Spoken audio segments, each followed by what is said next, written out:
ব্রতচারী কেন্দ্রীয় নায়ক মণ্ডলীর পরিচালনায় কাটোয়া ব্রতচারী শাখার উদ্যোগে পূর্ব বর্ধমান জেলার দাইহাট উচ্চ বিদ্যালয়ে দক্ষিণবঙ্গ প্রশিক্ষক শিবির অনুষ্ঠিত হচ্ছে।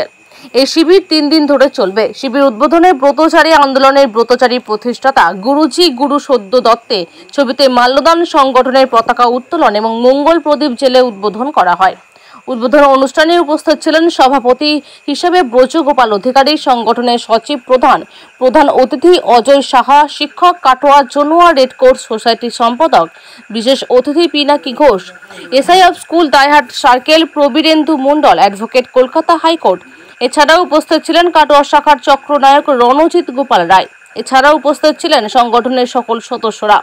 এই শিবির 1 শতাধিক ভাই বোন উপস্থিত আছে।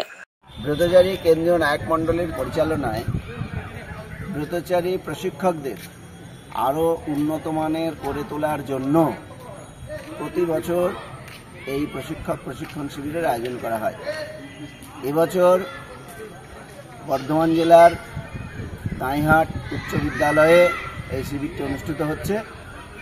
পশ্চিমবাংলার বিভিন্ন প্রান্ত থেকে প্রায় শতাধিক ব্রতচারী প্রশিক্ষক এই শিবিরে উপস্থিত হয়ে ব্রতচারী প্রশিক্ষণ নিচ্ছেন। তারা তাদের ভুল ত্রুটিগুলোকে সংশোধন করছেন এবং এরাই বাংলার বিভিন্ন প্রান্তে, বিদ্যালয়ে, বিভিন্ন সংঘে, বিভিন্ন মিলনীতে, বিভিন্ন মহাবিদ্যালয়ে ব্রতচারী প্রশিক্ষণ দিয়ে সকলকে এক সুন্দর সমাজ গড়ে তোলার লক্ষ্যে এগিয়ে যাবেন।